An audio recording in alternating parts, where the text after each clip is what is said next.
First of all, let me congratulate you, John, Tilda, Colin, and everybody else, the London Consortium, on this extraordinary, very, very beautiful film.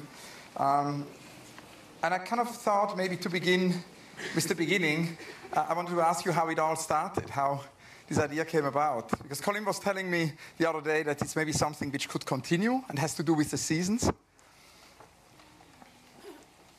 I don't know how it began.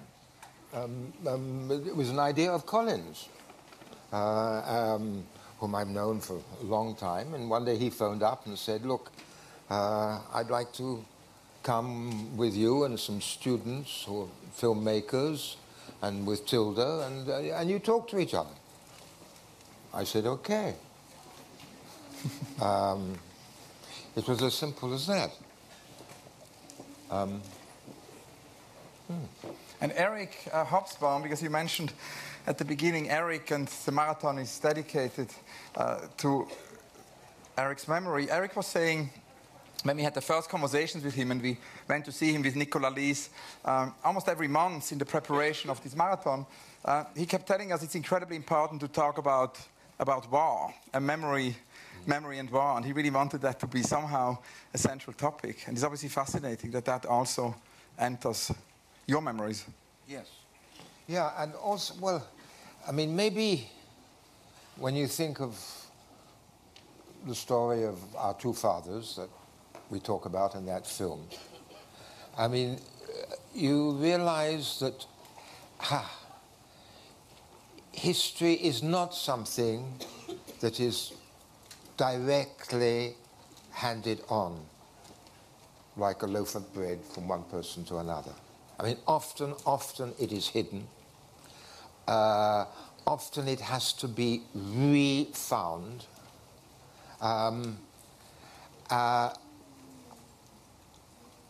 Without being simplified. I mean, so often today, people talk about history as though it gave the answers.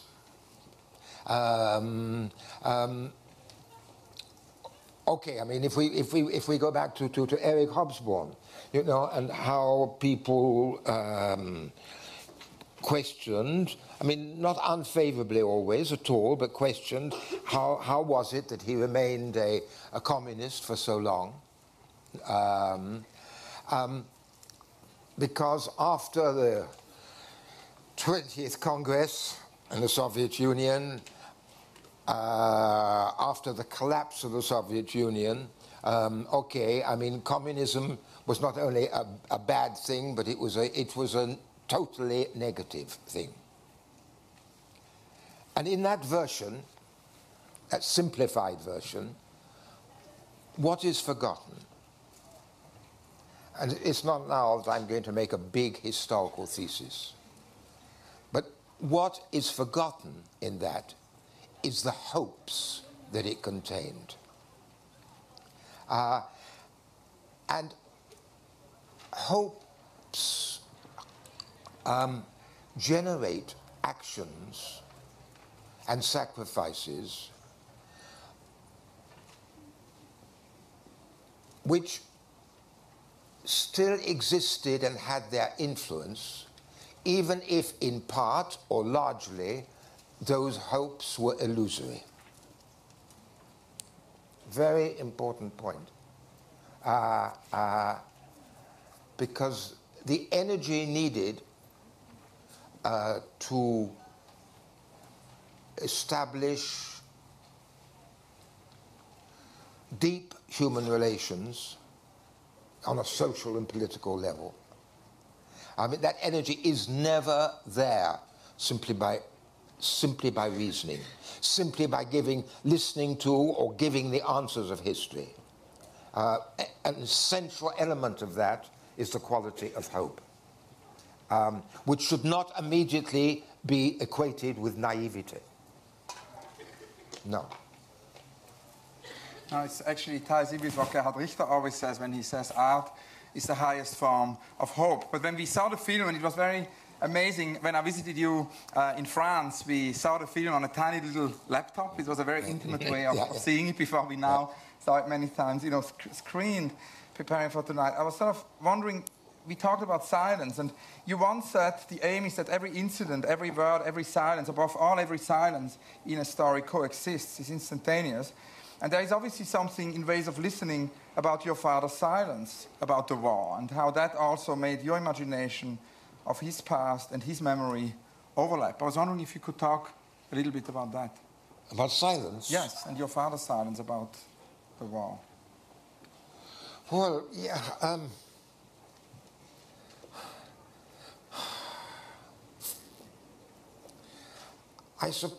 Well, so why was he silent? I mean, I think he was silent, and it's probably true, although the two wars were so different. He was with Fatilda's father, but okay, he was silent for two reasons. First of all, because it is very difficult to talk about traumas. It is, I mean, that we all know that. I mean, that is difficult in itself. But secondly, and this is particularly true of the First World War, he knew that what he might describe would simply not be credible or understandable to those who were listening. Because during those 4 years of that war, I mean, what was happening on the Western Front, even at the time, was really unknown and not totally unrecognized, but largely unrecognized in cities a few hundred miles away, both in France and in Britain or in Germany. I mean, in the Second World War, this is something completely different because the whole strategy of war had changed. So that he was silent because in face of what he thought was the indescribable to those who might listen.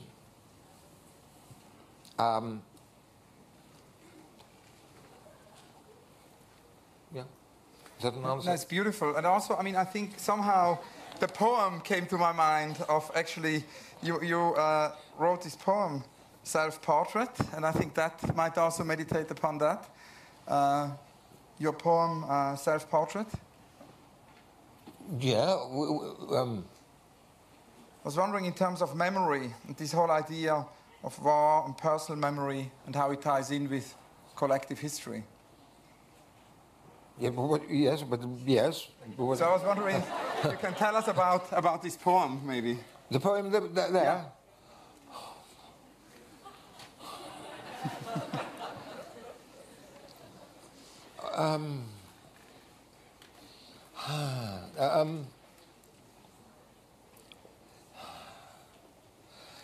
You know, it's very difficult. People ask a sort of similar question quite often is, you know, so how did you invent that story when it's a short story or when it's a story? And you think, but I mean, anyway, in my experience, it isn't like that. I mean, the stories come to you. You don't really invent them. And the stories come to you because, you know, how many thousands, tens of thousands of stories there are in this room at the moment? Huh? Okay, now you are all silent, so those stories are not being told. But when you're talking, they are there. One is surrounded by stories all the while. And somewhere, as I watched my father and told myself this secret story of his, you know, it was there. And then at one moment it comes and one has to try to write it down. And the writing of it down, whether it's a story or a poem, is quite important because it's not just a question of a dictation. It's partly that, but it's not only that, because when it is written on a page, there has to be space for the reader or for the listener. And to make that space in the story, or even in a poem, I mean, that actually, if there is an art or a certain skill, it's not really skill, but a certain thing you have to learn, it's that. To make on the page or on the pages space for the reader to be at home there, to draw her or his own conclusions, but also to want to go on listening. So the thing is not really how did the story come to you. The more interesting question is, okay, how in that story did you try to open the door to the reader so that you say, come in and make yourself at home. It's beautiful. Now when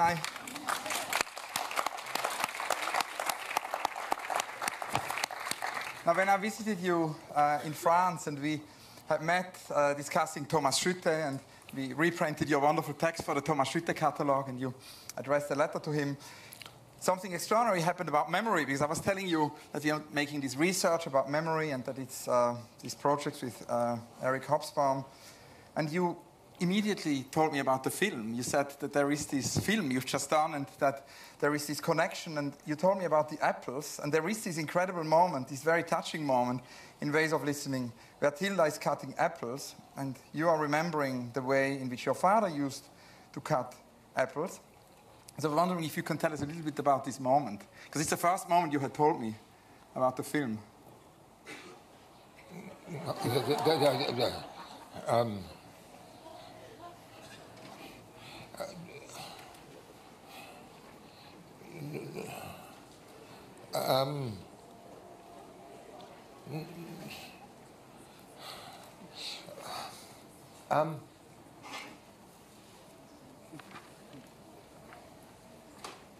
No, but what I can say there is this.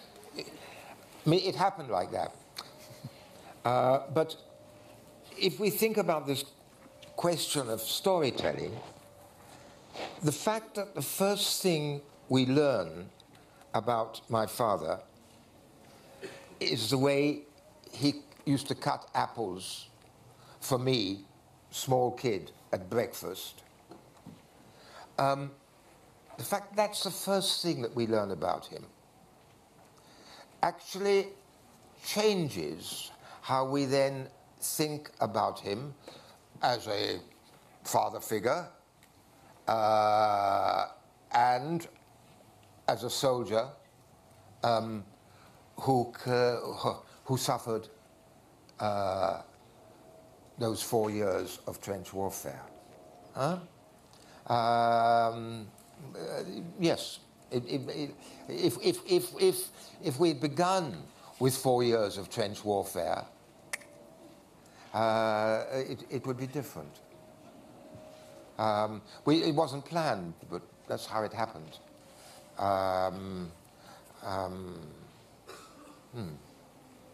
And you said earlier when we spoke that after our short conversation after the film, you would eventually read us something. Yeah. Well, so I was wondering if... Yeah, I can...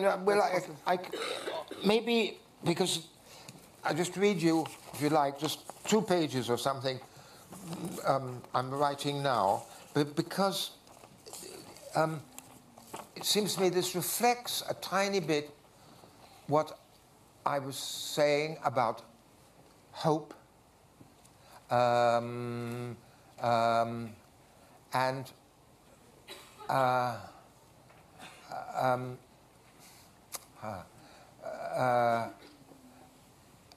history.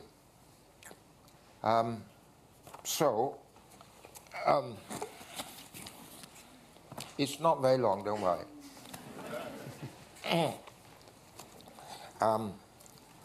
Oh, it begins, but this is quite different, but there's this wonderful, wonderful Greek poet, Yanis Ritsos, who was a communist until he was killed. Marvelous poet. And just a little tiny poem by him. You won't thank me, just like you don't thank your heartbeats that give shape to the face of your life. But I will give you my thanks, because I know what I owe you. That thanks is my song. Okay, now it begins here. On the evening of August the 8th, which was the third day of street fighting in the London suburb of Croydon, the protesting kids set fire to some buildings, including a furniture shop, which had been there for several generations. From the pictures on the TV screen in France, I thought I could identify it. In the late 1930s, my mother used to go once a week to Croydon to shop, and I often accompanied her. I could help her carry things, and if there were two of us, we could turn it into an outing, which meant going to the cinema for the early afternoon showing. We went first to Surrey Street Market, then to a large department store, and finally, triumphantly, to the Odeon Cinema, which was almost next door. For each time we watched and then commented on afterwards a new Hollywood release. Thanks to my mother and these films, I began at the age of 10 or 11 to learn a little bit more about storytelling. Howard Hawks, Capra, Archie Mile. On August the 8th, the kids were rioting because they had no future, no words, and nowhere to go. One of them, arrested for looting, was 11 years old. And watching the picture of the Croydon riots, I wanted to share my reactions with my mother, long since dead. But she wasn't available. And I knew this was not because she was dead, but because I couldn't remember the name of the department store where we regularly went before hurrying to the cinema. I searched persistently for the name. Couldn't find it. Suddenly, it came to me. Kennard's. Kennard's. And straight away, my mother was there, looking with me at the footage of the Croydon riots.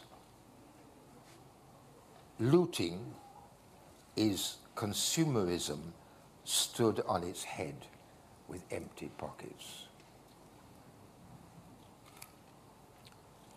Wordlessly, my mother and I knew this and agreed about it. The impersonal name of Kennard's worked like a password. Silent, wordless passwords also exist. I'll take you to one or two. The lake is surrounded by mountains and is very deep, and it's about 70 kilometers long, the lake. The Rhone River flows through it. In stormy weather, the waves look like those of a sea. Among the fish that breed here is the Arctic char, much acclaimed by gourmets. And the char belongs to the salmon family. When small, it is almost transparent, bluish, like a bluish silk handkerchief. When large, it can weigh 15 kilo. as their spawning season approaches, the ventral sides and pectoral fins of the adult male turn an orange-red. On the southern side of the lake is a town on a hill, and between the hill and lakeside there is the space for a small harbour, little promenade with cafes, small swimming pool, narrow shingle beach, playgrounds, grass banks, palm trees.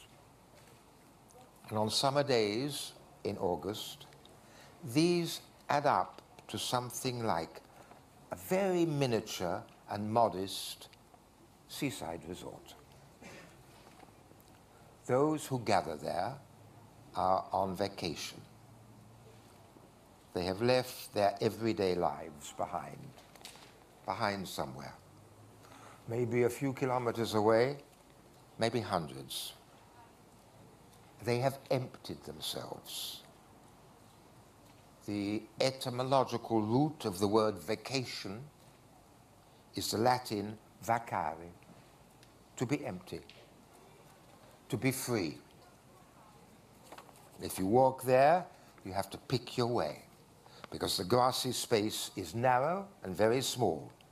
You have to pick your way between their mostly reclining freedoms. Many of the women and men on vacation there,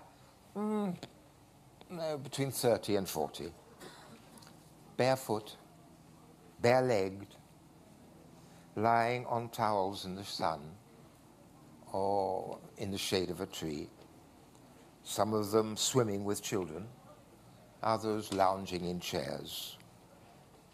No big projects.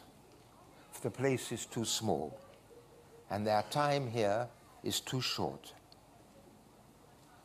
No deadlines, few words. The world and its vocabulary, which they normally repeat but don't believe in, the world and its vocabulary have been left behind. To be empty, to be free, doing nothing. Yet not quite. Little blessings arrive, which they collect. And for the most part, these blessings are memories. Yet it's misleading to say this, because at the same time, they are promises. They collect the remembered pleasures of promises which cannot apply to the future, which they have gladly vacated, but somehow do apply to the brief, empty present. The promises are wordless and physical. Some can be seen, some can be touched, some can be heard, some can be tasted. Some are no more than messages in the pulse. The taste of chocolate, the width of her hips, the splashing of water, the length of the daughter's drenched hair, the way he laughed early this morning, the gulls above the boat, the dog with its tongue hanging out in such heat. Such messages are wordless, yet they too work as passwords, shareable with a few others who are in the know. They are passwords towards a remembered expectancy, towards an open but not sure promise concerning life. An expectancy which acquires a physical presence when refound one sunny afternoon on vacation. Very little or nothing in the lives so far lived by the kids in Croydon has confirmed or encouraged any such expectancy. And so they live isolated, but together in the desperately violent present. Thank you so much.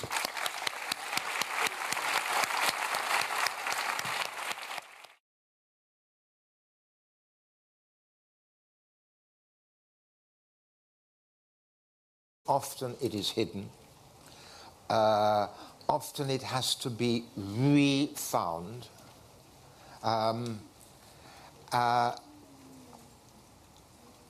Without being simplified. I mean, so often today, people talk about history as though it gave the answers. It was as simple as that. And Eric Hobsbawm, because you mentioned at the beginning, Eric and the marathon is dedicated to Eric's memory. Eric was saying, when we had the first conversations with him and we went to see him with Nicolas Lies almost every month in the preparation of this marathon, he kept telling us it's incredibly important to talk about war and memory and war, and he really wanted that to be somehow a central topic. And it's obviously fascinating that also enters your memories. Yes.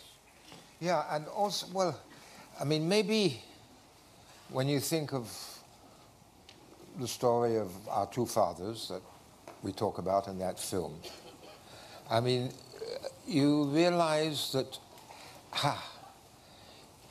history is not something that is directly handed on like a loaf of bread from one person to another. I mean, often